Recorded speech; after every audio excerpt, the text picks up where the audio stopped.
Oh, all right. Uh, Welcome to Eight Questions with. I'm your host, Patrick from Half Cheetah Will View. It is a Wednesday. It is actually a very pleasant day. It was really, really sunny, real cloud, and then it got real cloudy, rained. Now it's really sunny again, and yet we still got more rain coming. Goofy day. Um, so Wow. Our guest, actor and screenwriter Richard Scott, will be here shortly, about 15 minutes or so, I'm hoping. He lives on the West Coast, so he has to drive home, which means that there's always a chance of him getting caught in traffic. It happens. It's one of the things I know when I interview folks from the West Coast. Um, I've tossed around the idea of pushing that start time back at 9, but people seem to really like it at the 8 o'clock time. So I don't know. We'll see. Uh, but Richard is a very nice young man. He is very talented too. Not only is he a fine actor, but he's actually finding more success in a sense as a screenwriter. Um, Not to say he's not a fine actor, he is, but he seems to be moving quickly as far as screenwriting goes. He's written two of them, and they've won several awards, and now they're going to be made into movies. So we will be talking to him about if he plans on maintaining both sides of it, or is he plan on just going one or the other. Hey, Jaden, how are you? Of course, him being a native Texan, just let you guys know, we probably will be most likely talking about what happened yesterday. So if that will trigger you, we understand. But, we talk about real life events here as well as entertainment, right? Hi, Ava. How are you? Hopefully you're feeling better. How's your head? I have coffee. This is right. This is my coffee right here. This whole big thing's coffee. You can't operate without that. That's a must for every show. You got to have a tankard of coffee.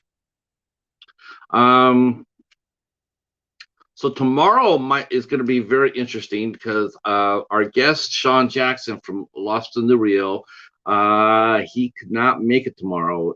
Something has come up, so right now I'm not entirely sure if we have a show tomorrow. So yeah, but we have other shows in going onward.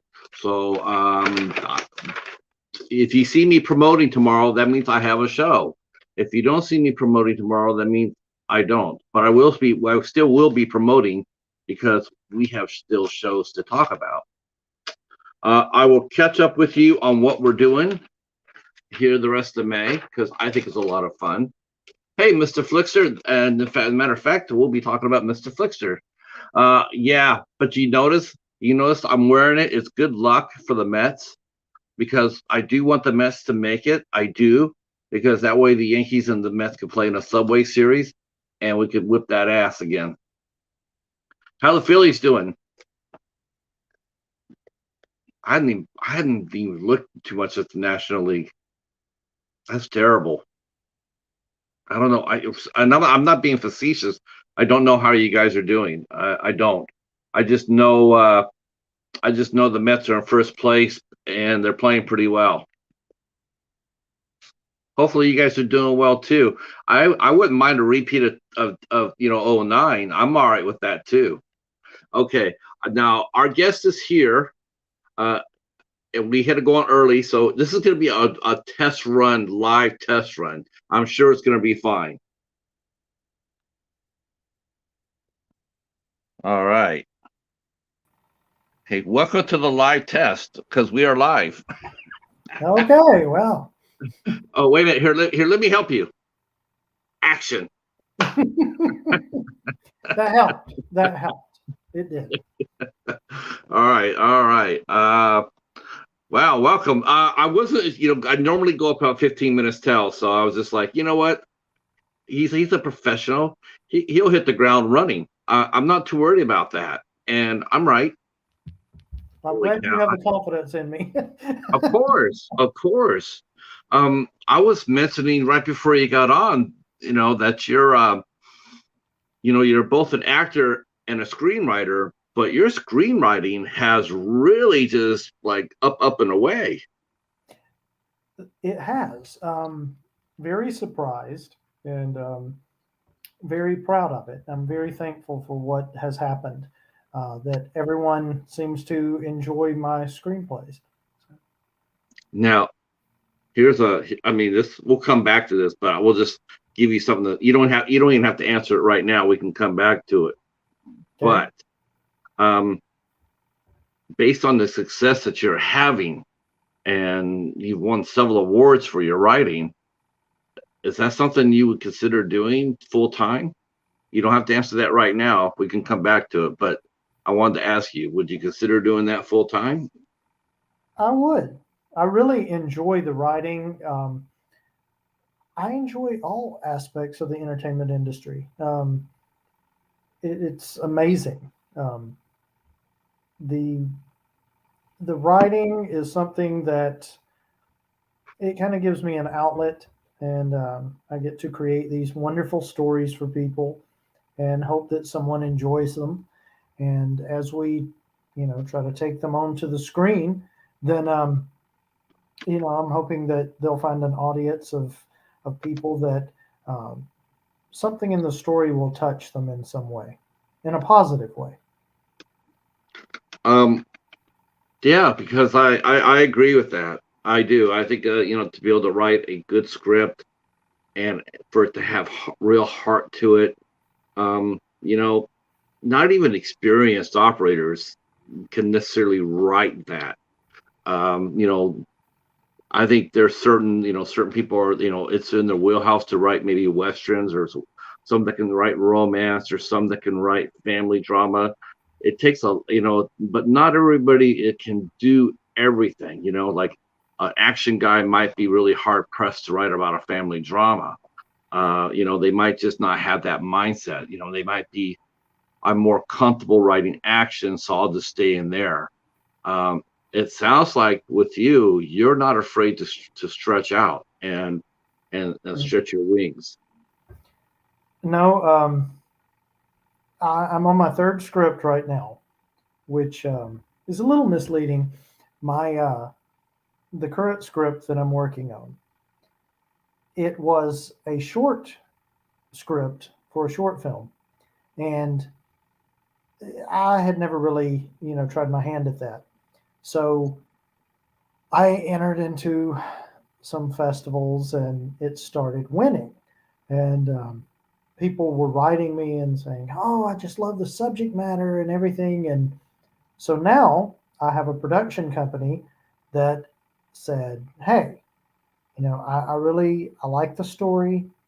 I would like to see it, longer. I would like to see you expand on that into a feature length." So the wheels in my head started turning, uh, minus the rust this time, and I, started on this one to really tell the story, and the story is up here, um, but in a short, you only have a certain length of time to get the story out there. And now I can actually um, tell the story that I wanted to tell. And I'm hoping that it really does touch a lot of people, because they seem to like the subject matter. They seem to like, just the whole plot and the way it turns out as a positive. Even though there's a lot of drama in the story, it's bringing a lot of lives together in a positive way. And it shows that, people from all different walks of life and professions can come together in a common cause, and they have more common ground than you realize. So, I'm excited to get into that. I mean, I am. I'm very excited to talk about this because um, it's very impressive. I mean, you don't see that kind of, for a new screenwriter, you don't really see them walking in festivals that are notorious for sometimes favoring the familiar. They know or a name per se. Oh, like Shane Black entered into the festival. Well, oh my God, it's Shane Black. We got to give it to him. It's sort of nice, and it's sort of it's sort of telling that the fact that you're a new screenwriter and you're walking inside these festivals and you're winning. I think if you do that, you do that another 2 or 3 times, and I don't think I think I think it's going to raise some flags to people as you're someone to talk to, because it's not easy. I hope so. Festivals are notorious. They're notorious. For you to win and being, like I said, a relatively newcomer to it, it really does speak to your talent. That I'm sure if you actually looked into it, I think you'd be surprised by how high of achievement this really is. This is not an easy thing that you've managed to do.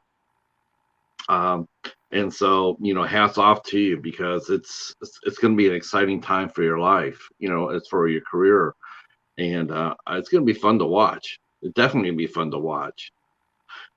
Before we get there, though, before we talk about that, I do want to talk to you about one thing before we get into, if you're okay with this, because I like to hear your opinion about this. Since you were born and raised in Texas, I would definitely want to touch upon what happened yesterday. I want to get your feelings about that as an artist and as a father and as a as a creator. I want to talk to you about that. I've already let our chat know that we might be touching upon that subject, and I do really want to talk to you about that. But before we get into the seriousness, I only have one preset question that I ask for every interview.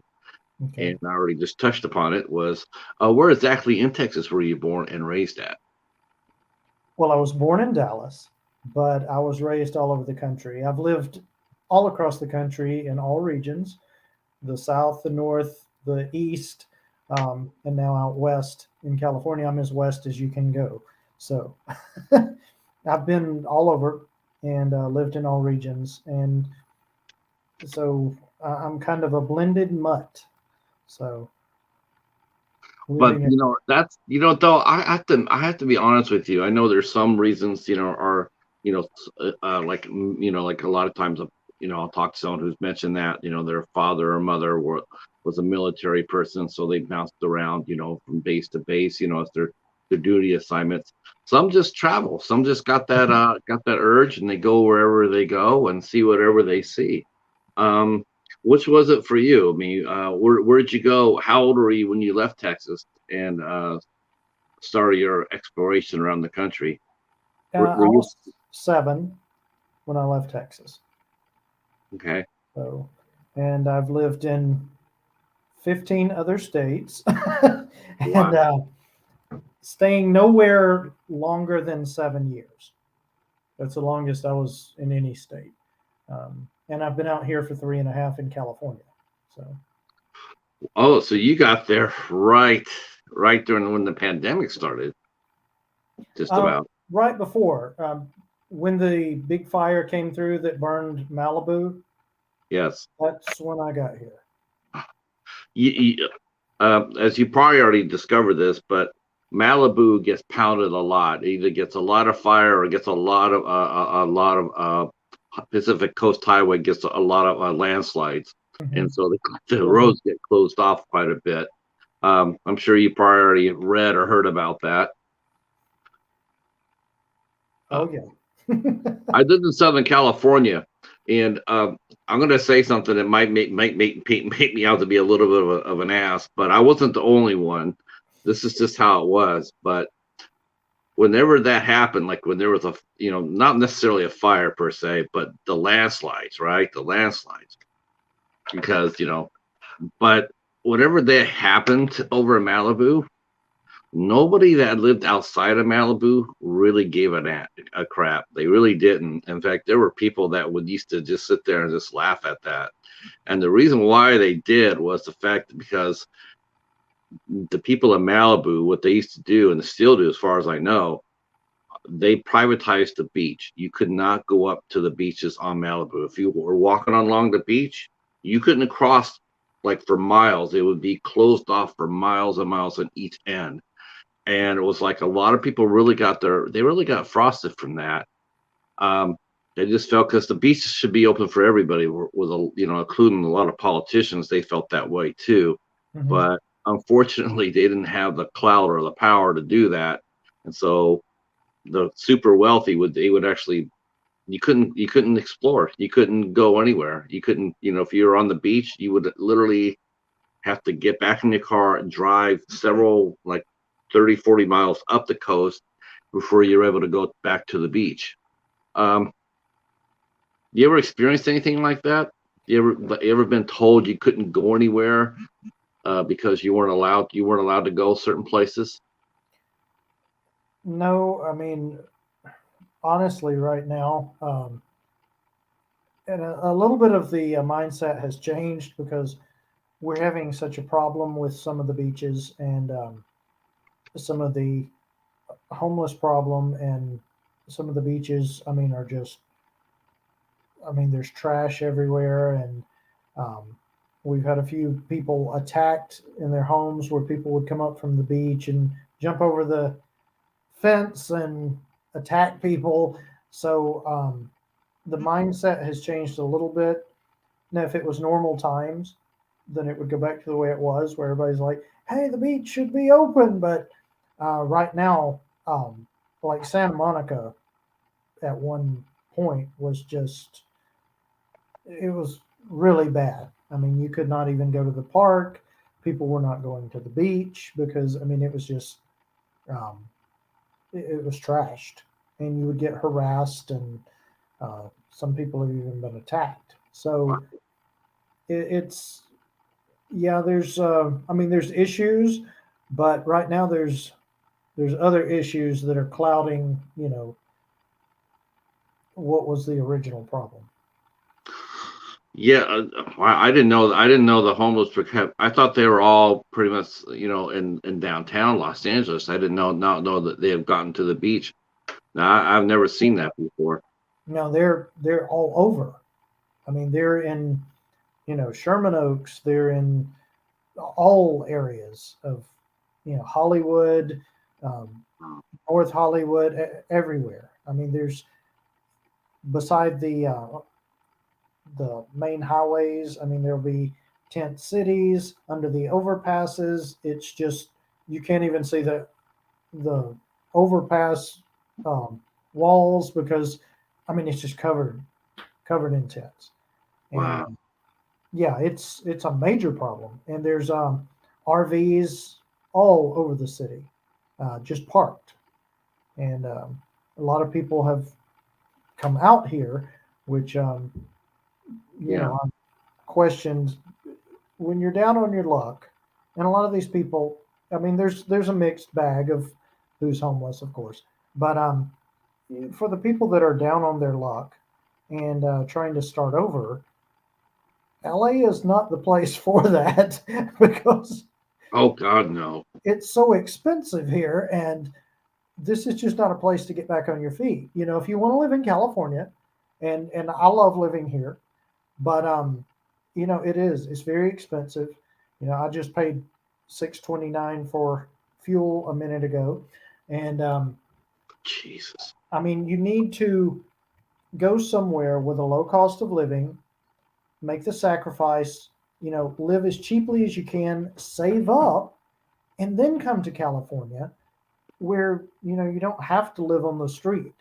Um, and there are jobs, and there's things that you can do, and you can have a wonderful life here, but this is not a place to start from zero and try to do that. So it's Yeah, I grew up in Ontario, which is in the Inland Empire. It's mm, about 50 miles away from you. And we never had that when I was there. I didn't. I mean, I've heard about some of the, obviously, probably because I don't watch the news. Probably that's my fault. My bad. I did not. I know that there was. better off. I know it was heavy. I didn't know it was that. I mean, most of the time, the homeless in LA, they were put in they were given a little area, Skid but Row. wow, that's overwhelmed now. Do Yeah. you think I think the weather plays a lot of factors into it because that was the problem in San Francisco. That's what they blamed it on. They blamed it on California's weather attracts them, and it's hard to say. It's hard to say. I know Mhm. that everybody has a story, though. That's the one thing. Yeah. Everybody has a story. Um, you're part of LA. Are you in Hollywood now, or Sherman Oaks, or Well, when I first got here, I was in Hollywood briefly. Um, Too many tourists, too mm, much going on, and I decided that was not for me. And I moved to Sherman Oaks, and I was there for a while. But I'm in Burbank now, and love it. I'm over close to the studios. It's very clean. Burbank has a different government, um, so some of the problems that are in the rest of the city are not as much in Burbank. But um, I love it over here. I really do. good, good. Yeah, I mean, Southern California can be a really joyful place to be. I mean, if you Mhm. don't mind sitting in traffic a little bit, it could be there's so many things to do and see in LA. I mean, it's one of the reasons why people go there. There's so many different attractions and sights and sounds, and to me, it's inspiration. It's one of the reasons why I think a lot of people who are creative artists that go out for acting or screenwriting or directing, I think is just like you land in, it's like that's what they say, New York, Chicago, and LA is because it's such a melting pot and there's so many, like I said, there's so many stories to see and tell. Mhm. um, do you feel really inspired more, have you felt more inspired in LA, as far as your career goes, as far as your writing goes, than anywhere else that you've been so far? Um, Honestly, no.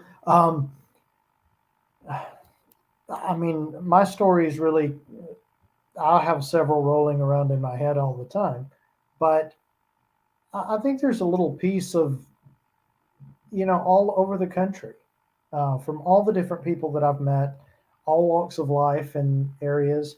And I think that goes into the stories, you know, because I like to create something that many people can, relate to instead of just, you know, right now there's a lot of stories out there that just, um, so to speak, pigeonhole a certain target audience. But I'm hoping to reach a broad audience that, um, one person may find one part of the story inspiring and another person might resonate with another one. So, um, I try to take experience from everywhere I've lived and all the people and kind of blend that into the stories. Now, would you move? How old were you when you first got your inkling of that this is something you wanted to do? Was this something that came to you when you were in like in high school or before that? And Actually, yes. Um, I took drama in school, and I was in a couple of plays and commercials and everything. And I was writing a few things, but as life happens, um, I lost my biological parents when I was young, and my grandparents adopted me and took care of me, and I got married and everything. So I spent a lot of my life, doing the textbook, get married, have a profession, take care of everyone, which I did, and kind of let my dreams go to the side.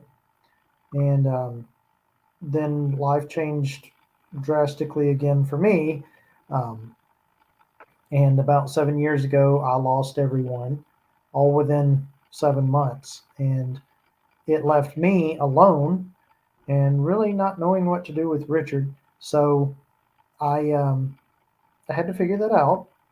But I've kind of slipped into a second childhood, I guess you could say, because I'm out here in California now, and I'm enjoying myself. And I got back into the industry, doing something that I love. And I guess I would say to people, never give up on your dreams, even if they're delayed, um, because you just never know. And so back to um, I'm back to doing something that I wanted to do years ago, and just never took the chance and opportunity to do because I had obligations. And looking back in hindsight, would I do things differently? Well, of course, but you know, What would you have done differently? That's a big question. well, you know what I tell people? The profession I went into was as a recruiter, and so I spent all my life, hiring people for different places, um, factories, government, a little bit of everywhere. And I tell people today, find something that you enjoy doing in life, and then find a way to make a living at it, even if it's just on the side. And that's what I would have probably pursued, trying to blend my dreams into my obligations so I could have had the best of both worlds. And hopefully, the dreams would have taken over and been able to support the obligations. But I would have at least, you know, given it a shot. But, you know, we can't go back in time. But No, no, we can't. I mean, we can live back in time, but we can't change time. Uh, um, that must be, your job though. That I would to me that would be almost sort of like, in a sense, in a broad sense that you're doing that, and here you are, you're looking and you're looking and evaluating talent. mhm, Sort of like a casting director almost, so to speak. And I'm sure that's probably, whether subconsciously or consciously, I'm sure that was in the back of your mind saying, like, I'm doing what a casting director does. I'm trying to find the best person for the right part. mhm. Um, how did you keep your dream alive? Was your wife was your wife a creative as well? I mean, was it something that she encouraged you to do, but you just didn't feel like you could do it, or was she an actress as well when you met her? No, she had a career in the medical field, and my mother was in the medical field as well. So they were not, but I mean, my parents, I had wonderful parents, and I'm very thankful that I was one of the lucky ones that when when I lost my biological parents, that my grandparents adopted me, and they were wonderful, and I called them mom and dad, and um, I miss them every day, but they were very supportive. So if you always hear the stories, and this is true with a lot of people. Your parents are always wanting you to be the CEO of something because they want to see you succeed. But honestly, and I don't guess I realized it as much as I do now, too late. But my mother would have been, better than any publicist because she would have supported me so much, and my father would have as well. And if I had tried to pursue things back in that time, um, they would have they would have been there. They would have, and my wife, I'm sure, would have as well. Um, but you know, I was trying to do what I thought I should do, and at the end of the day, I think that a lot of us get caught in that trap of, we're supposed to get married and we're supposed to have the white picket fence and the career and the 2.5 kids, but what we're supposed to do is be happy and Yeah. look back at the end of our life with as few regrets as possible. Yes. So, Some of us aren't wired for that way, to be married and have a white picket fence and have, the 2.5 kids. I mean, I I wasn't. was, yeah, I would say I'm wired for the house and the fence, but not the kids. You know, I I was, don't have children. huh? I don't have children. Yeah, neither do I. I just I knew early on that I was not really father material. Though I've been told many times over that I was, but inside, but I knew in my heart that I never really wanted that, Hmm. so I didn't pursue that. I It's just like, respect that. I really yeah, do. I'm just being honest with that. It's like I'm not wired. I mean, I can barely, I can barely take, well, right now, because I'm like you. When you said you lost everybody, and I'm taking that means your wife, I'm in that boat too. I can relate to that. I'm also in that boat. I lost my family in 4 months. Mm. So I unfortunately that is a sad thing to have in common, but it's a common bond. It's a common bond. Um, I always tell people when I hear that, when I meet someone who's also a widow or a widower, like that happens, I just say you're in my tribe, because I don't know that many people that are where we are at. So I am. I It's a don't know. tribe I don't want anybody to be in, but when you do meet somebody, you do embrace them, and you do do acknowledge it. I think it's awesome too that she would have been 100% behind you. Mhm. I think that's a beautiful thing. Um, and I'm sure that helps you when you decide to get back into it. That they were looking over your shoulder. I mean, that's what I do. That's how I look at things. When I do this show over here, I just know that my wife she would have been really tickled to see what I'm doing. You know, she would have been pretty amazed by that. Because she really never did she never really got to see what, because your parents did. Your parents got to see you act when you were younger, so they got to see your potential, and you're right. I'm sure they encouraged you for it, and you know, um, and it's a good feeling to have. It is something to take with you throughout life that there is people behind you that are supporting you, and it helps you keep that dream alive, doesn't it? It does. Because I mean, if you listen to your own self, there's a lot of there's a lot of internal turmoil in there, going like, do I really want to do this? Will I still have the drive? Do I still have the talent? Do I still have the skill set? And at the same time, behind you, there they were saying, hell yeah, you do. Go chase that animal.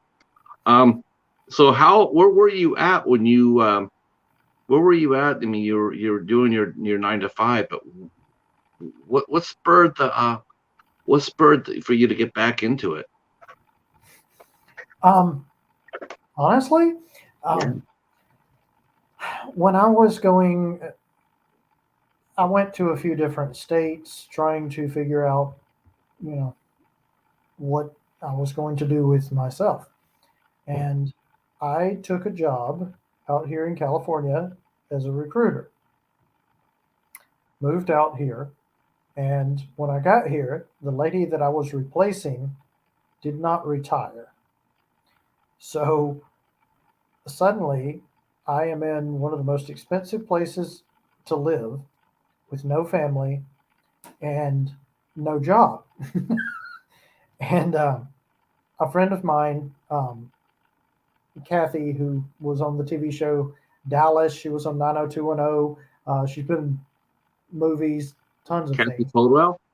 Kathy Podwell, yes. That's right. Um, I was a Dallas fan.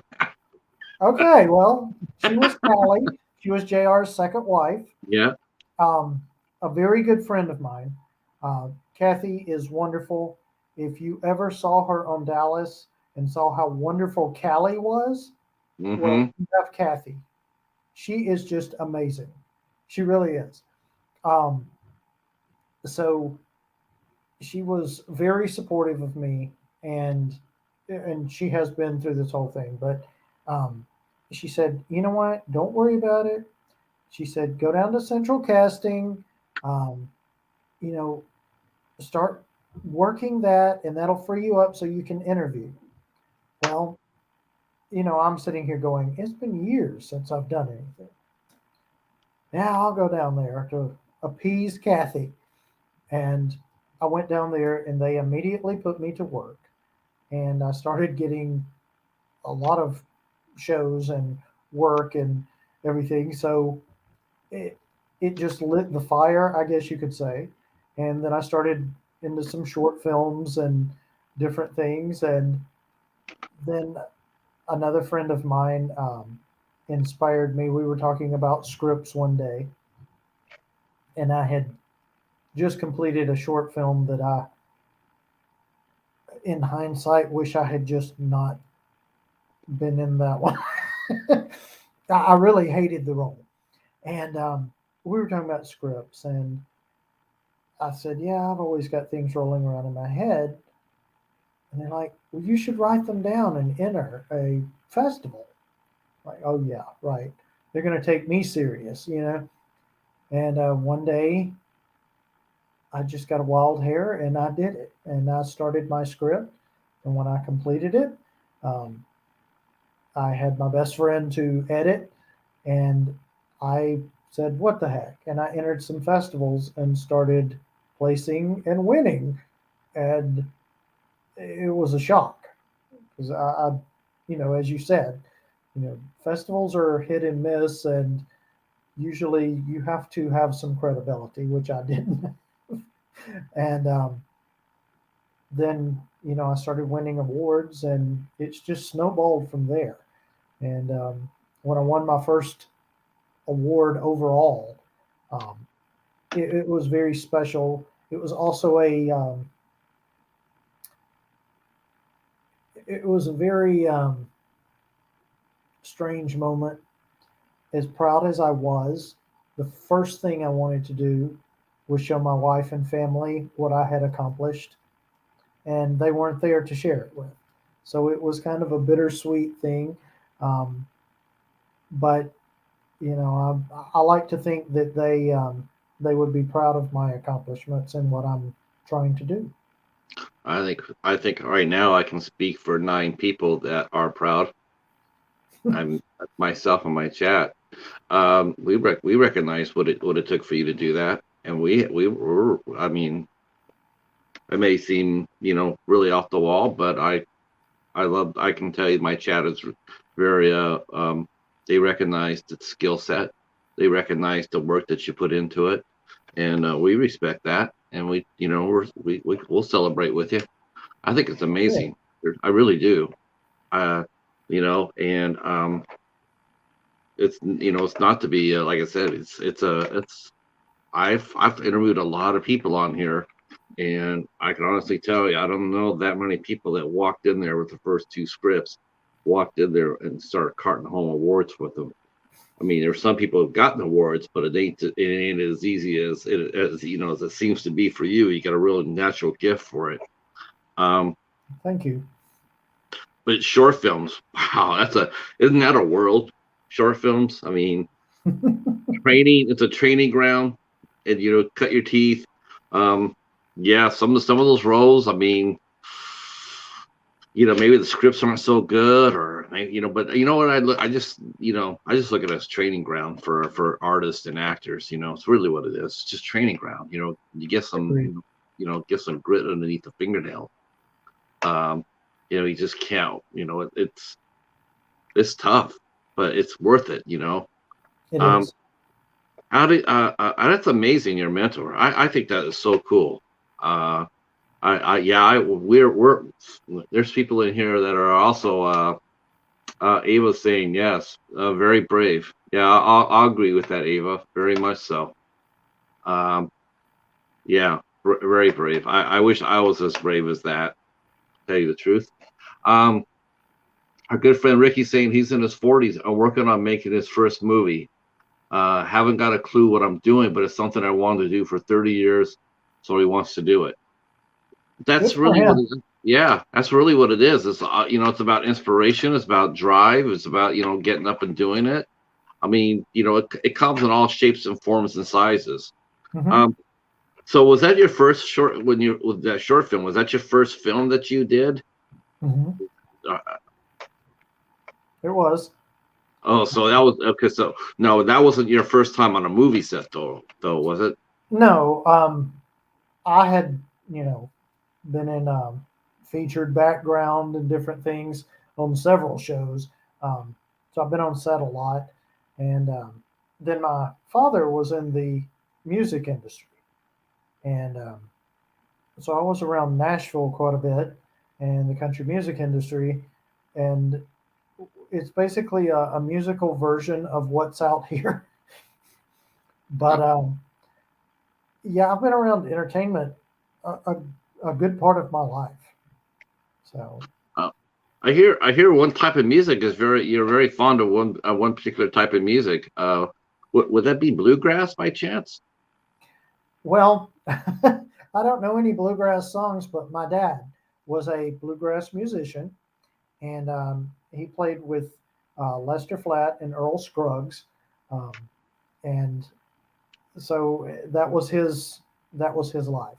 He loved bluegrass, and so a lot of the shows they mixed the bluegrass and country for the shows, and so I was meeting people like Lori Morgan and Hank Williams Jr. and Marty Stewart and different people, um, and I mean it's been, I don't know, I guess it's just been a training ground for what I'm doing now, because I know a lot of people in the industry now that are good friends of mine, and people are always going, I can't believe that you know blah blah person, and but to me, I mean, they're just friends that just happen to be on TV, you know. Um, so I don't know. I look at it a little bit differently, I guess, from growing up around entertainment. Now, I mentioned this because one of our friends inside the chat, she's her and her husband also play country music. They also have a play tinge with bluegrass. So I thought I'd bring that up because I know that would make her very happy, and it did. Well, Now, yeah. did you play yourself? Did you pick up an instrument yourself when you were younger? um, the only thing I can play is a CD. No, I'm uh, I'm not musically inclined.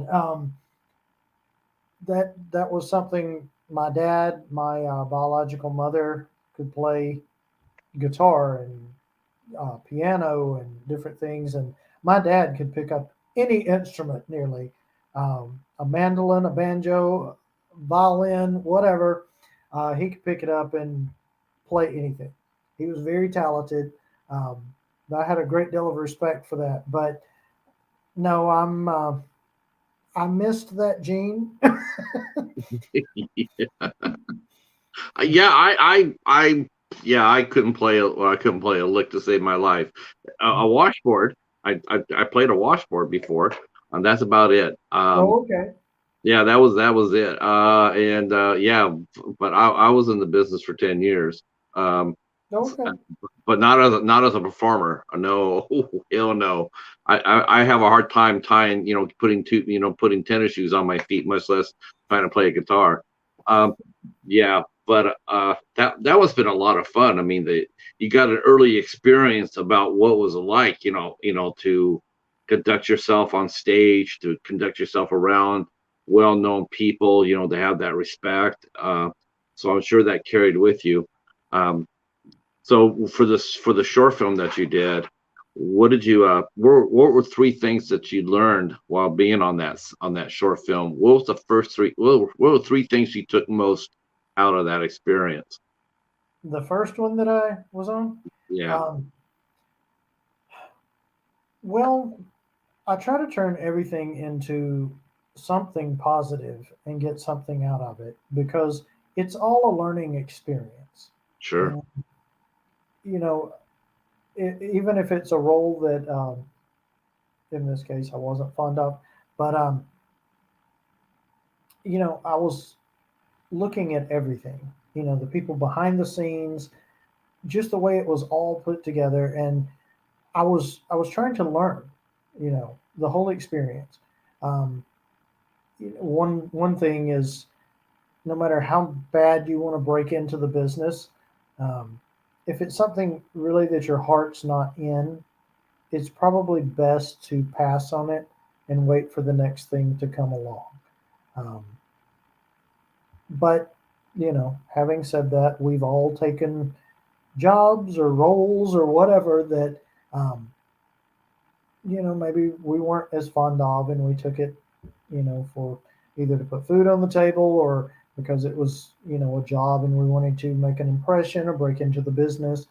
And in hindsight, I would be a little pickier about that, because Right. you always want your best work out there, and somebody's going to always find your very worst thing, um, especially as you move up in the entertainment industry.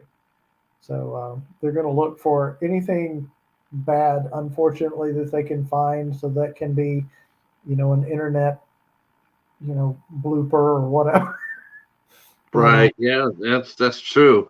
I mean, there have been a lot of artists that have, they've starting to gain some traction. And you do find a lot of haters out there that will go back there and try to find some dirt on you.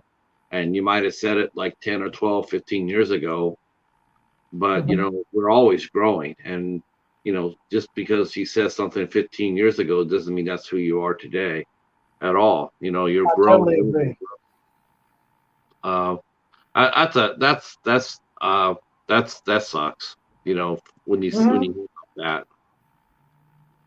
Well, again, when I'm telling people about their career and they should find something that they want to do and find a way to make a living at it, also everyone has done something in their life that they regret at some point or another. Sure. If it's even something as simple as I didn't pet that stray cat that wanted love, we've all done something somewhere. But, you know, I guess the best way to say it, um, people need to know who you are, not who you were. Exactly. Um, and we all learn, or we should, from our mistakes. And, that's just history in general or our personal history. You learn from your mistakes, hopefully. Oh, And so, yeah, I don't think anybody should be, unless they're exhibiting the same behavior pattern, but I don't think anybody should be penalized or criticized or judged on something they've done 10, 12 years ago, or, because you're right. I mean, again, it's like, you know, there was a baseball player that, having success, and somebody decided to go back there and look at his Twitter, and he said something when he was 17 years old. It was something kid would say, maybe not the best thing or well thought out thing. Okay, so what? Okay. Um, you know, Maybe he said something that wasn't, maybe it was ugly. And I'm sure, we all have done that. But it's like who you are today. What's your journey been since then? If you mhm, come to a place now where you're being a better person, you're doing, you're a better human being today than you were 10 years ago. I mean, I know I'm a better person today than I was 20 years ago. Sure. Sure, I know that. I'm a changed person, but I'm still a good person. I don't feel like someone dug me up, for 20 years ago and said, "Wow, you said you like dogs better than cats. You're a hypocrite." Um, I don't think I should. I don't think anybody should be held accountable for that. I don't think as long as you're not hurting anybody or breaking any rules. So, I think everybody, we all move forward. mhm. Um, now, after that short film experience, I mean, so he took the idea of like this, I got to be a little bit more choosy. I'm going to be a little bit more precise with what I'm doing. I mean, because you don't want to just grab anything that floats by. You don't want to be in that position where you feel like I got to do something every day. I got to grab every part I can get. Um, Mhm. I think it's if you're in a position to where you can be a little bit choosy, you know, that probably would help you out a little bit better than not, right? It does. Um, of course, now having said that, um, I have been typecast because I started playing detectives, and so I've been a Texas Ranger, um, detective over and over and over, which I enjoy it. But the director first told me, he said, "I love the way you interrogate people." I don't know if that was a compliment or not, but I've had several short films now where I'm, Detective Ever Who or Texas Ranger. Um, it's it's something that we kind of laugh around here because I'm always the cop. You ever just walk in there and say, you know what, I'm a bad guy, you know? And Oh, I'd love to play a bad guy. Love to. It'd be something new. right. Well, I think if you walked in on set and you saw the casting director sitting there and they're sitting behind the table and maybe they have like a like a coffee there, I think you should just go up there and steal the coffee. And like, well, what'd you do that for? Because I'm a bad guy. Could work. Or you could get thrown out. Oh well, there's that too. Well, that's another. Well, there you go. See, a bad. uh, yeah. What do you feel about typecasting? I mean, is that something that's is that one of the reasons why you were was that one of the reasons that spurred you to start writing a little bit because you found yourself being typecast for that specific role? Well, I mean, I know there are some people that they get tired of it. Um, I don't mind playing the detective. I actually enjoy it. I would like to play something else, from time to time. But if people enjoy me in that role and it's believable to them, and I add something to the film, being a detective or a cop or a Texas Ranger, then you know what? I'm okay with that. Now I know a lot of people do not like to be typecast, but No. um, I'm okay, because there are certain things that we're better at. Someone may look at another person and say, "Oh, there's a football coach," and they get to play that a lot. But you know, there are things that we're better at than others, and we have to realize that we all have strengths and weaknesses, and you play on those. So um, I'm okay with being typecast, and hopefully I'll get to play something else. But I'm not going to say that it's a negative at all. What's the audition like for you? I mean, how do you prepare for auditions? Well, I mean, you want to have a good read.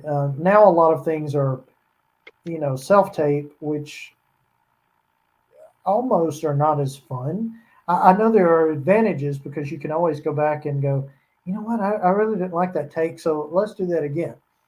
But I've actually done that in person. um, I like the energy of being there in person because um, to me it just adds to the experience. And if you want to show them what you can do, sometimes you can do that better live. I really believe that. Um, there are advantages to both, but I go in there and just say, I'm going to be detective whatever for the next 5 minutes, and I don't beat myself up over it.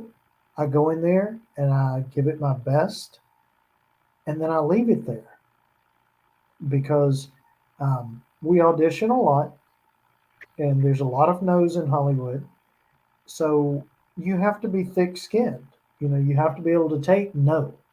And to me, no is just someone else is going to say yes. Give somebody else the opportunity.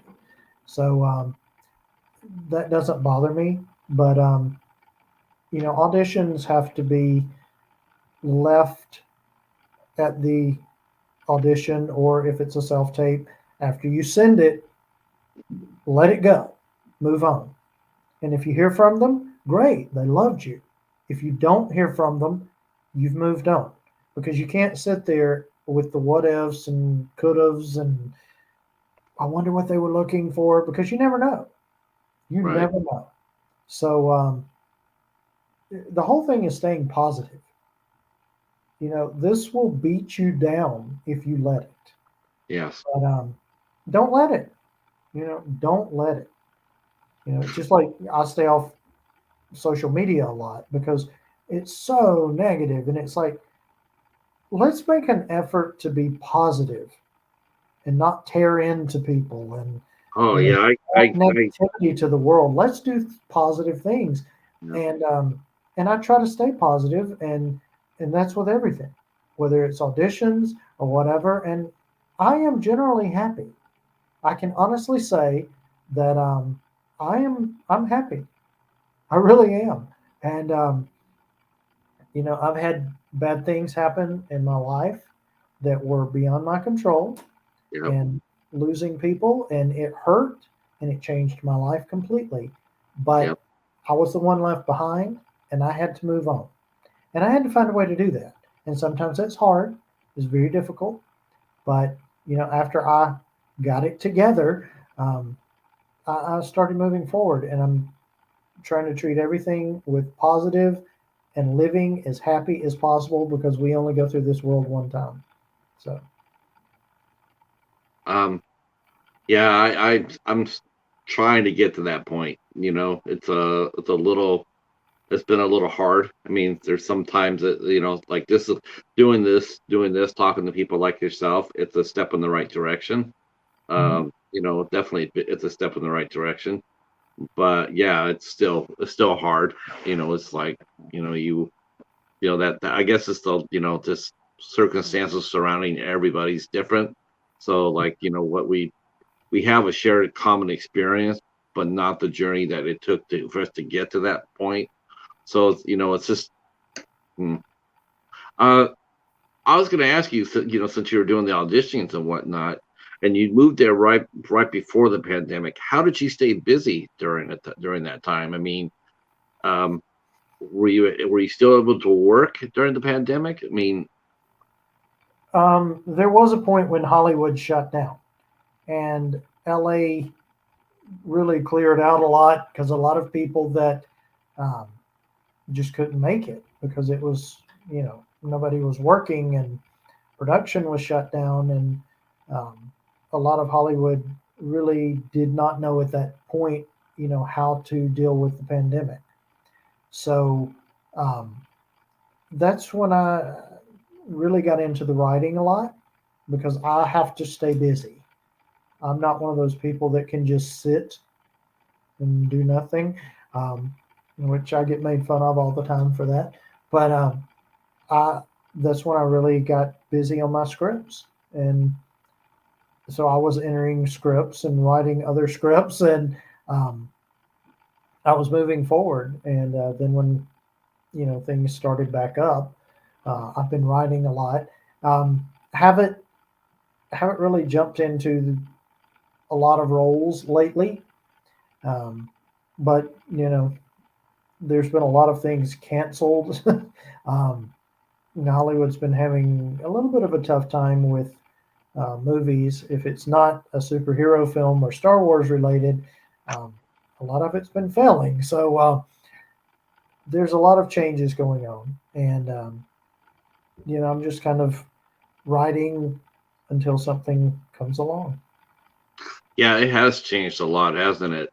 I was actually really surprised. Believe me, I was like, when I asked you that question, because, it's funny because I was under the impression as most were that it was, pretty much all locked down.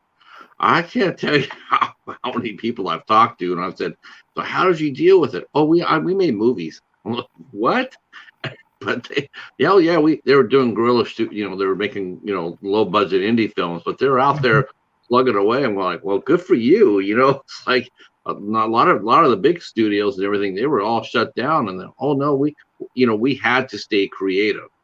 That's the general theme about that. It's like we still had to stay busy. We just couldn't just sit there and much like yourself, you're saying how you had to do something. And so it's been a long stretch though, and you're right. Hollywood seems to be coming back, but you're right. I mean, unless you're doing a superhero movie or Star Wars, it's tough. Um, I mean, but the streaming seemed to help you. Did you notice any increase on the amount of auditions that you were getting or starting to get now? I mean, if you wanted to go that route, I mean, do you see people calling you more for more auditions? Because it seems like the steaming engine needs a lot of content. They do. What I'm writing, the new one that I'm working on, um, the studio that I'm writing this basically so that they can produce it. It's for they're looking at possible, Netflix or taking it to the box office. They're just trying to figure out, what's the best route. Because we'll see how it does at festivals and everything. The short film has been successful, um, but we'll see in feature film, just how everybody likes it and if it's winning awards again as a feature like it did as a short. So as far as um, I mean, I've had a few people call me for some of the streaming, but it was really not anything that I wanted to do. Um, not trying to be, um, No, no, you know, I don't want to sound snobbish on it, but some of them that have called me, it was just not the direction I wanted to go with my career and, or take my films. I'm one of these people, if I can't do it right, I don't want to do it at all. I don't want to have to do something just to get it done. right, And there's a lot of that going on right now out here. yes, And what we're getting is a lot of subpar content. And I don't want my movies to be part of that. I want to wait until I can deliver something that I'm proud of. And hopefully it will be, if you go in there and you do it right, uh, I think that that's going to reach more people with the whole production of it, so that that story can really mean something and really touch people. And right now there's a lot of things that they've taken something that probably would have been a great, great project, and they just want it out there so badly that they're doing it on a shoestring budget, and it has bad lighting and bad sound and no background music, and they're not getting the actors that they wanted that could have probably taken it and really made it something. But um, I just don't want to do that. I don't want to do that. I feel like if I've put as much hard work into these scripts and they're going to win an award, then I want to do the best by them. I really do. So no. Now, are you prepared for this to happen? Are you prepared? Have they told you this might happen? You might sell a script to a production company, and they take the bare bones. So, they look at your script, but then they start reworking it. well, Do you ever have that fear? Like, we bought your script, but we're going to change it around a little bit. Does that bother you as a creator, or I have been negotiating to keep some creative control when I do this. The production company that I'm dealing with now, um, I will have creative control of the script, and but a big part of that is you need to find people just like you have your friends or your work or whatever. You have to find what works for you. And if you find a production company that believes in the script that you have written, um, then yes, there's going to be some tweaking and changing around. That's just part of production. But there's a reason that it won an award. Hmm. So if you mess with the formula too much, the soup tastes different. So you No, I agree with that. I agree with that. you I've find the right seen production. Yeah. I've seen a couple of movies like that, a couple of short films that got stretched out to feature length, and it lost what made it so special. You know, like for the one movie I can remember like that, the movie called Cargo, and it was filmed down in Australia. It's a beautiful short film. It's beautiful. It's heartbreaking, but it's a beautiful film. And it's like great, okay. So then you hear that they're going to stretch it out into a feature length film. All right, great. They're gonna have the same actor do the role in a feature length film. No, they went with a big name, so to speak, Mm, and the movie lost exactly what made it so special in the first place. No fault of the actor, no fault of the big name, but when you look at the movie, what made it really poppin' is the fact that it was the actor that did it. It was more than anything else. It was the actor that made it really special. And when you like you said, if you mess around with it too much, you lose the magic. you do, and that's something that I've had to really um, play with in my mind on the short film that I'm stretching out. Is take that formula and build some backstory and make the audience really care about these characters even more. Really connect with this group of people, and so when they get to the main action that brings them all together, you're really rooting for everyone, and you understand their backstory and what brought them to where they are now. And so I finally figured out a way to do that. And so that's what I'm doing now, stretching it out by giving backstories to bring them all to this one event, because I did not want to take away from that one event that everybody liked in the short film. But I knew that there could be more to it, to understand those characters better. And that's what I'm doing with the feature. Uh, what do you feel about this, Richard? I mean, you like to write. You like to write in stories, and I'm sure you probably take inspiration from certain things that have happened in your life Mm-hmm. or whatnot. Do you feel like a screenwriter has a responsibility to?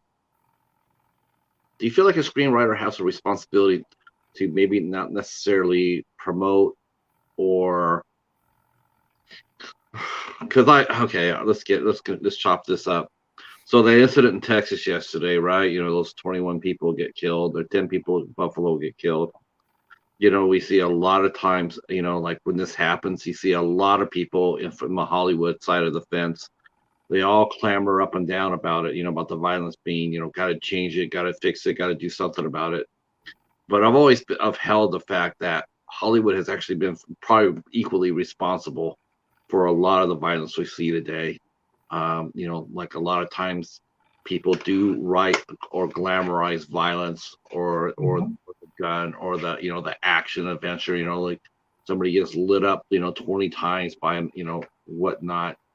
Do you feel as a screenwriter, if you have a story, do you feel any sense of responsibility to make sure there's it's not the story's not glamorizing any certain aspect of violence or crime or whatnot? I mean, not saying it has to be black and white or anything else like that, but do you, when you're writing, do you feel like, okay, this is a bad guy, I got to make sure that he sees that, I don't want necessarily make him seem like oh my god, that guy's so cool. Do you ever when you're writing, do you ever how do you keep the balance between you know like exploitation and rooted in reality? Have you had any trouble doing that? Do you ever find yourself just writing something like that and looking at it and go like, I don't like that aspect of it. I'm going to change it around a little bit. Well, um, actually, no. I am a fan of vintage Hollywood and old movies with Lana Turner and Elizabeth Taylor and all of Paul Newman, all of those people. And there were movies that were very heavy with controversy in their time. Such there was a movie called Peyton Place that was dealing with a lot of subject matter that still, you know, something today that would be, like, oh my gosh. But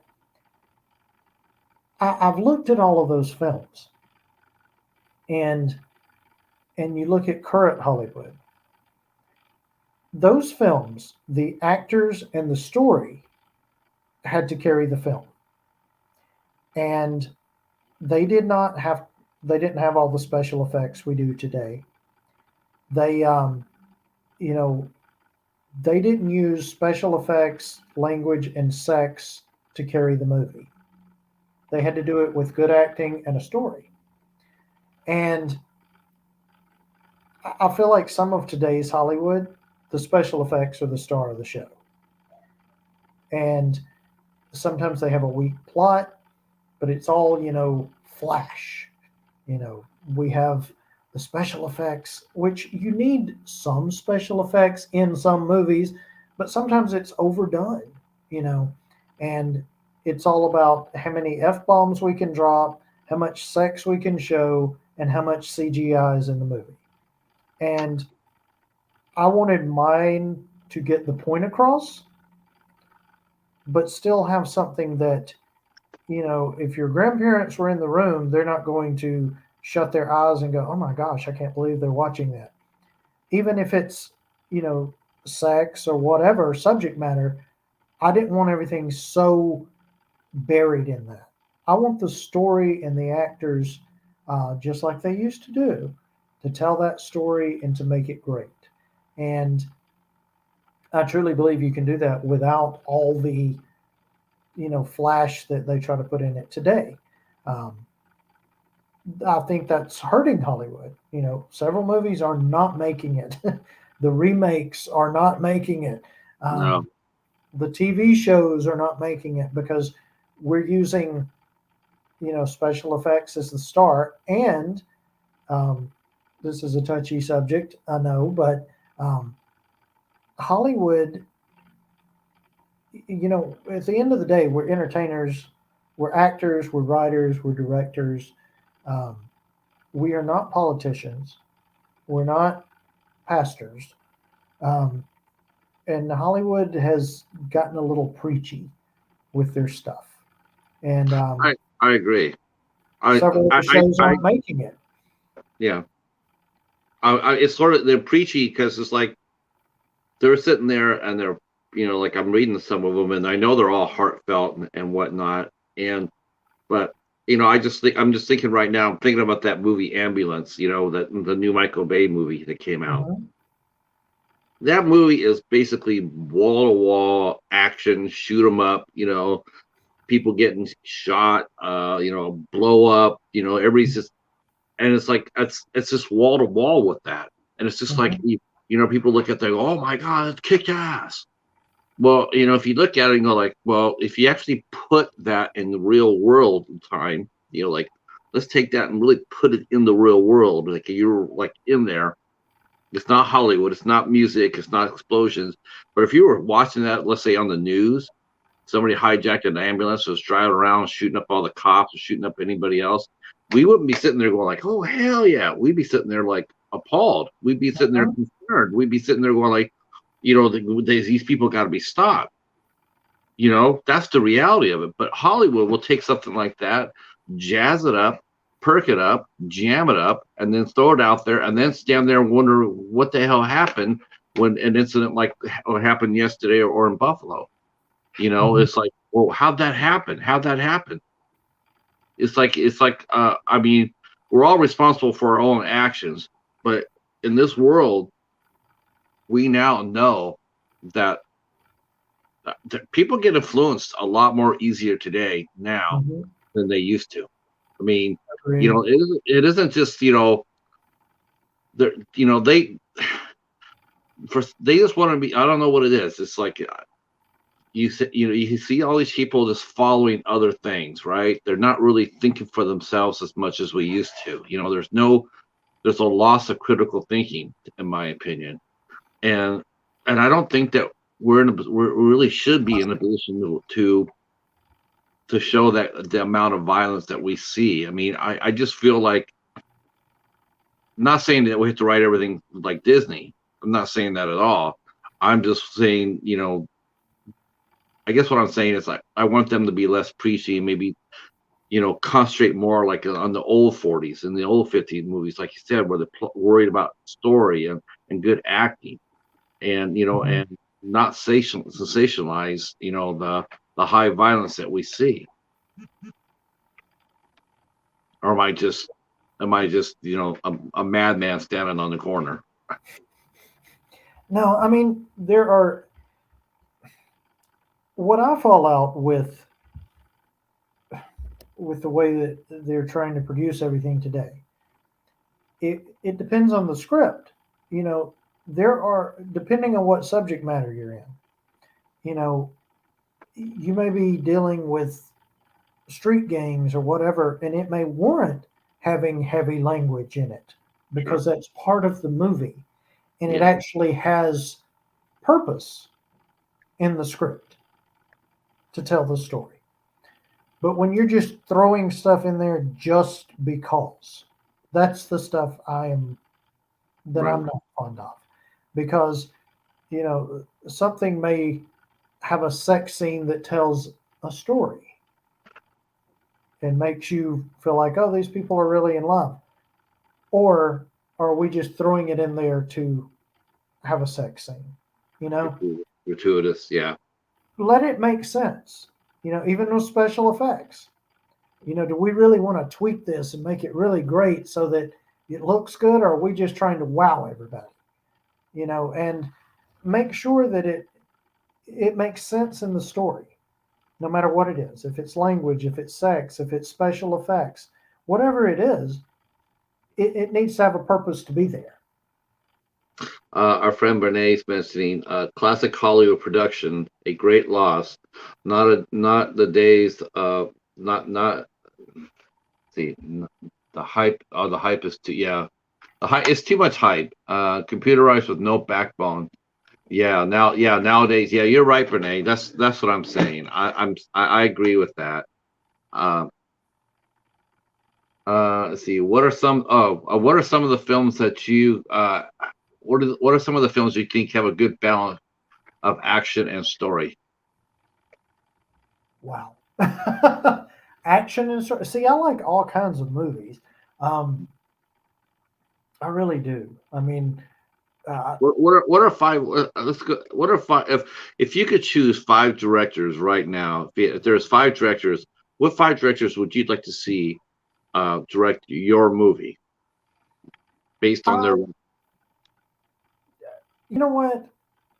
Uh, Somebody else asked me that. You know, wouldn't you love to see Spielberg do your movie? And it's like, yeah, that'd probably be great, but there are some lesser known directors out there that um, have some really great, you know, ideas and has great talent. I want to find someone that we both connect with what this story is going to say.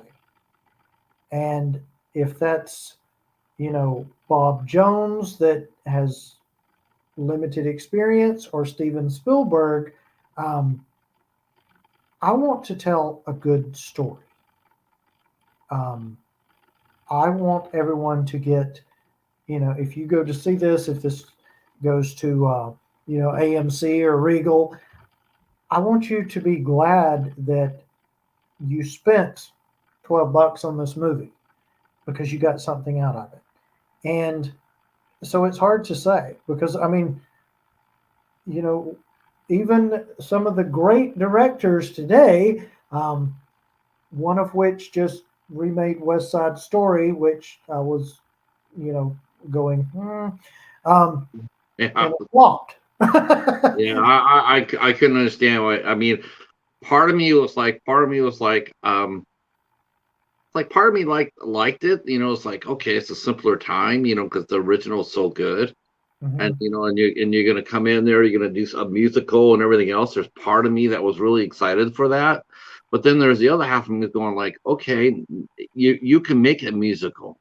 Well, you could do any musical you want. So why not do an original? Why not do something, something new?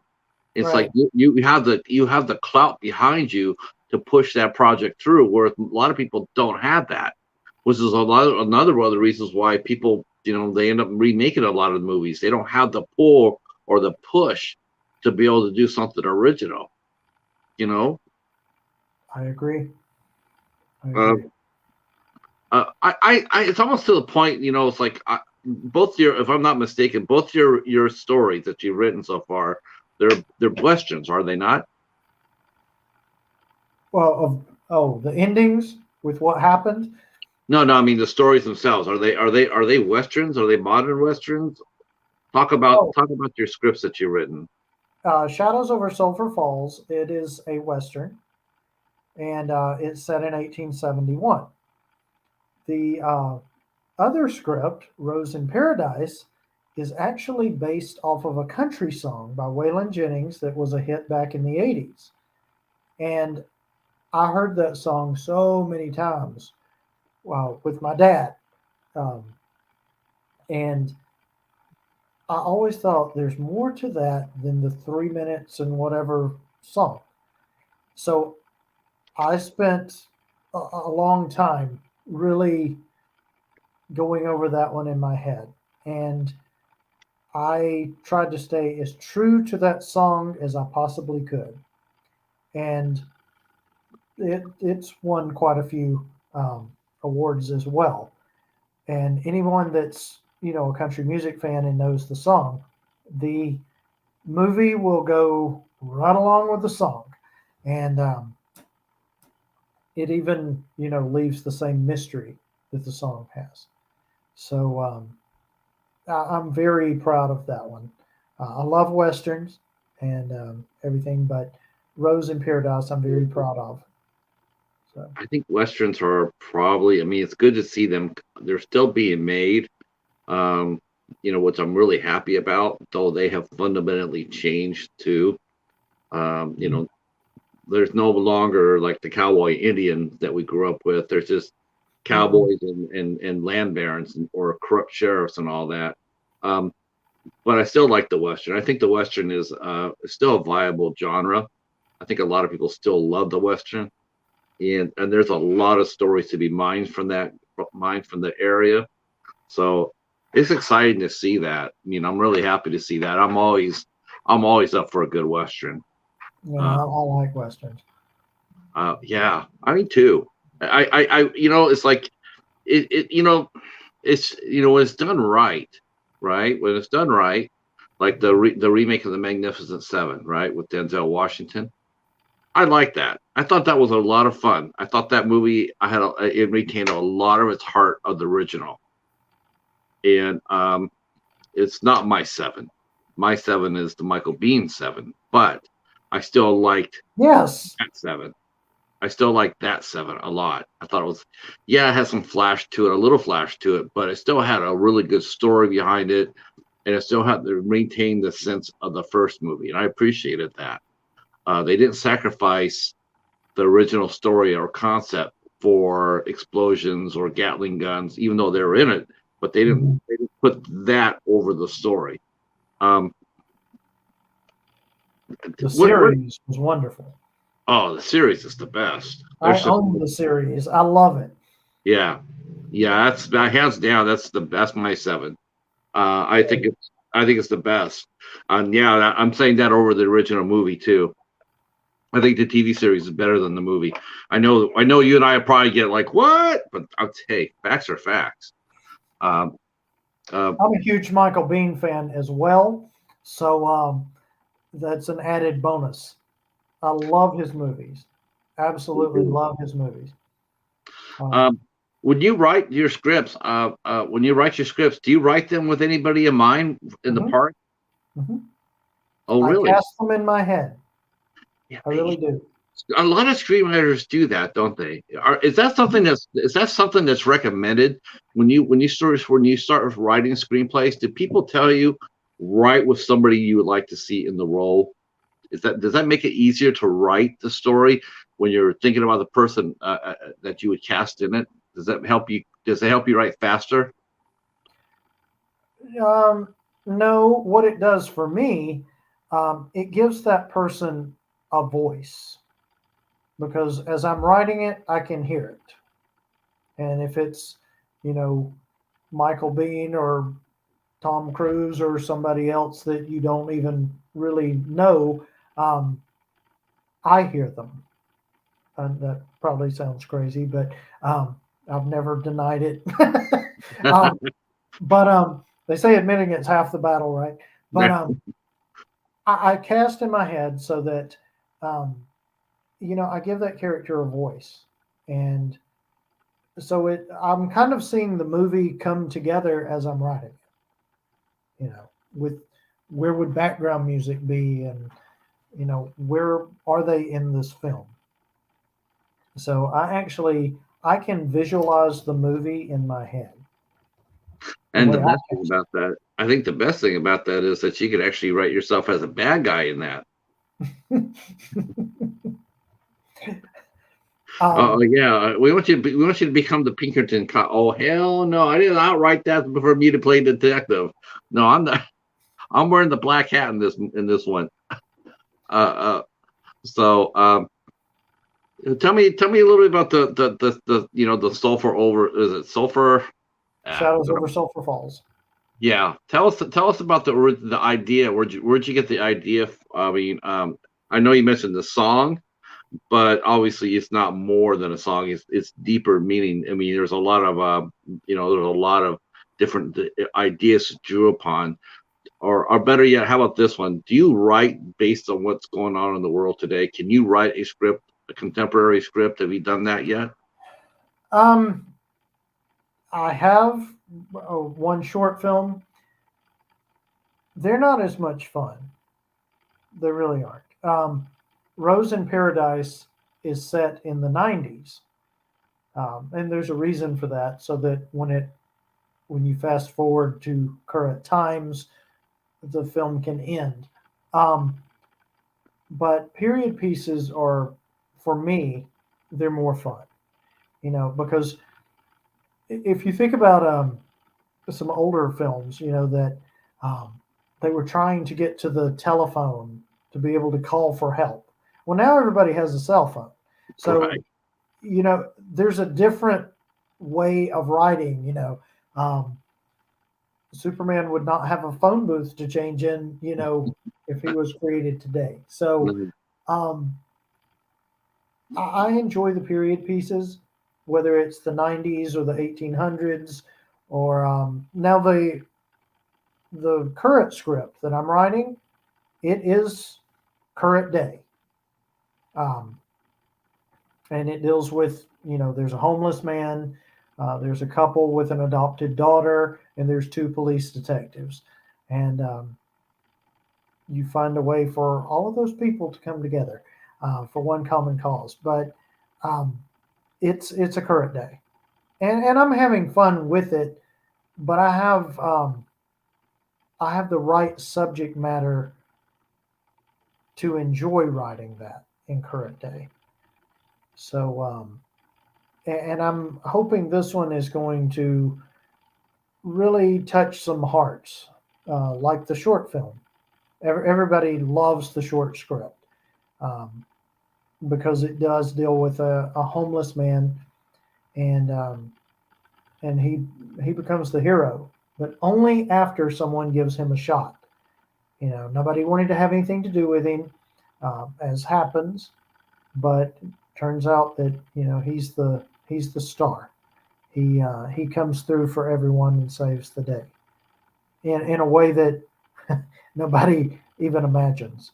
So, I'm hoping that when this one goes to film, and looks like it will be the first one to actually go to film, to go to production.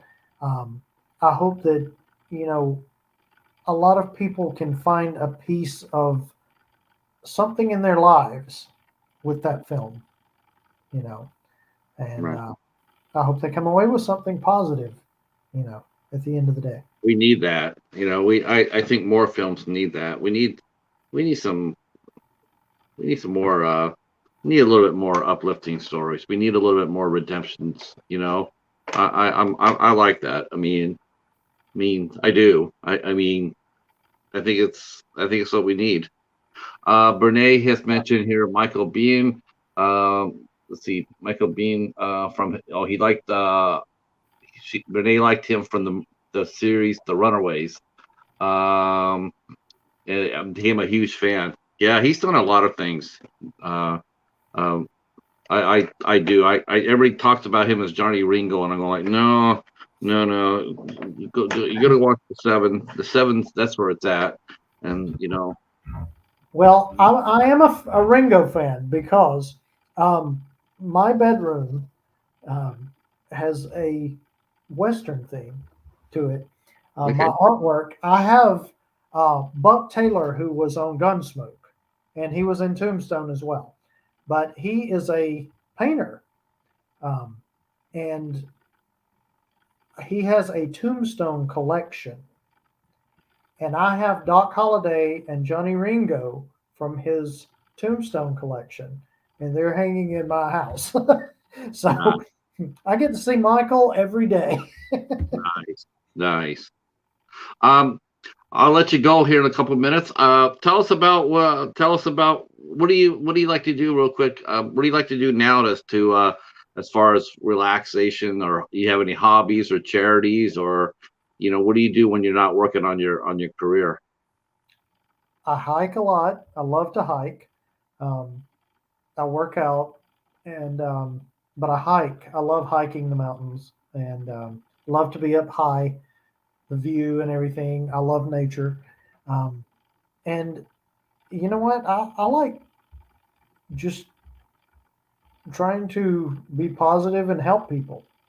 I'm always helping people with auditions or different things because I just like to be there for other people. I don't think that there's enough of that right now. Yeah, Um, so I like to. I don't want to be part of the negativity that's in the world. We hear too much of that now, yeah, and I don't want that to be associated with me. I want to be a positive force. I want when somebody walks away, if they go, "Oh, you know what? It was good talking to Richard," or I added something positive to their day if it's nothing but a smile. So yeah. that's what I try to do. Yeah, that's a good thing to do. Uh, I try to do that. I'm not sure how successful I am, but I do try. Um, that's really, really what it matters. You just got to try. Um, Yes, that's true. If we would all make a little bit of an effort, um, then the world could be wonderful if we just took one small percent of our day and tried to do something positive and not look for the negatives and everything. Let's try to look right. for the positives, not look for the negatives, because I think that's what's happened to much of the world. We're looking for something to be offended by, mad at, um, something that's wrong. Let's look for what's right, because there's a Yeah, lot of right out there. Because if you go down that dark road, it's going to consume you. And yeah. The dark road's a ten lane freeway. The good road is always, it's funny. It's a single lane. It's funny. I'll tell you this before I let you go. But it's like I told somebody once. I said, I had a Facebook group, and I just said I just want everybody to type in good news. Type in good news. That's all I want. Just no politics, no nothing. Just pump in good news. And so it drew crickets. The only person well, posting, the only thing person in there was posting was me. And I told a friend that I said, but watch this. I said, look what if you really want to see this, watch this. So then I dropped in a story about a political subject. Oh my God. It was like drawing, it was just drawing, as soon as I said it, and they didn't even know it, but they all jumped to it. And before you know it, there was a fur ball in the middle of it, you know, I deleted the whole thing, and I know my friend comes up there and says that was unbelievable. It's unbelievable. You post something good, man saves kids from drowning, nothing.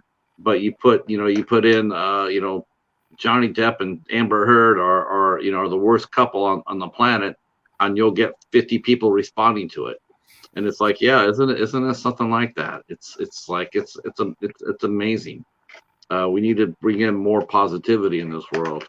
When I I was a agree. kid, people hated politicians, and now they'll lose family members and friends arguing over a politician, somebody that they don't even know personally, um, and they only know what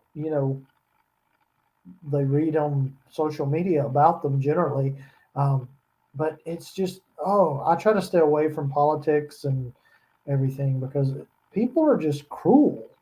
And I don't believe in tearing into someone on the internet that you don't even know over a difference of opinion. We all have opinions, and we're all welcome to share them. I have a lot of friends that have completely different opinions than I do, but we're still friends. And I respect their opinion because they have the right to it, just like I do mine.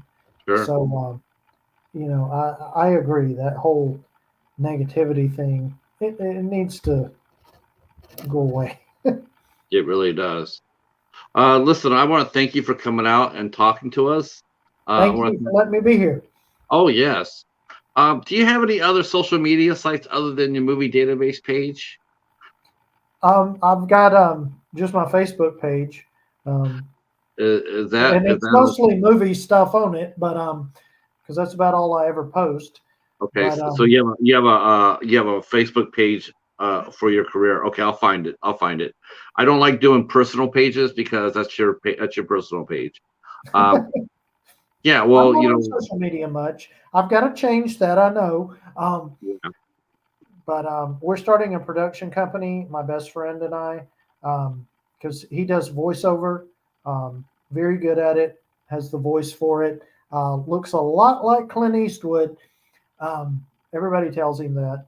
And we are going to create a page and everything for that and for the movies once we get the production company, started and everything. So I'll be a little more accessible on social media. I'll stay in touch, and when you do that, I'll put right now. I'll just put your Facebook page, your movie page up, and I'll put your database page up too. When you Okay. do, yeah, Instagram wouldn't be bad for you. It's stay away from Twitter, but Instagram wouldn't be a bad idea. You could do that. Actually Instagram is actually a pretty it's pretty okay. It's not as evil as the rest of them out there. Um, so yeah, but I mean, if you do that, just let me know, and Okay. I'll add all the information down to the interview. Sounds Uh, great. Casey mentioning, thanks for coming on, Richard. Thank you so much for my chat. Thanks for Um, watching. I'm not sure if I'll be up tomorrow night. I guess we'll find out. If I'm here at 8 o'clock tomorrow, I'm here. But if I'm not, that means I was not able to find a guest to step in. I lost my guest for tomorrow. They Oh, had a sudden emergency come up, so I have to find somebody for tomorrow. I think I might have found somebody, but I'm not sure. So tomorrow will be a mystery. And then on Friday, I have two guests coming up on Friday. I have Joe O'Connell will be here with us at 3:30 p.m. He is a film director who's made a movie called Rondo and Bob about Bob Burns, who was the set designer, the artistic set designer for the Texas Chainsaw Massacre and The Hills Have Eyes and The Howling, and he'll also be talking about Rondo Hatton. I have a special co-host for that show, Mr. Flickster, who's just popped up. Yes, we still have Friday. That's right. Mr. Flickster will be joining me as co-host for that show. It'll be at 3:30 p.m. on Friday, and then at 8 o'clock on Friday night, I am welcoming the entire cast and creative team behind St. Mary's, the School for the Children with the Stigmata. I'll say that 3 times fast. Uh, Samantha Mocker and Laura Hunter Drago will return and hang out with us, along with their cast of the radio. It's a radio show. It's an old school radio show. It's so cool. I mean, you don't see those anymore. But they'll be here with us at 8 p.m. It's going to be our biggest show that we've done yet, because we're going to have like 6 people up here, 6 or 7, and we'll be talking to them all. And that will be on Friday at 8 o'clock. Okay, one real quick, and then Sunday, the 29th, we have 2 more shows. We have IFC Midnight Nights will be here at 7 o'clock. We'll be talking about The Nightingale, directed by Jennifer Kent. And then at 9 o'clock, it will be myself and Sean Blue Digital and maybe the Mighty Casey. And we will be talking about the Friday the 13th remake. Yeah, after all that talk about violence, so what are we talking about? Jason. But there you go. Woohoo! What can I say? But we're gonna have a lot of fun, and we'll have a lot of fun with that. And thank you guys all for coming out. Stay right where you're at, Richard. Everybody else, thanks for coming out. We'll see you soon. Peace.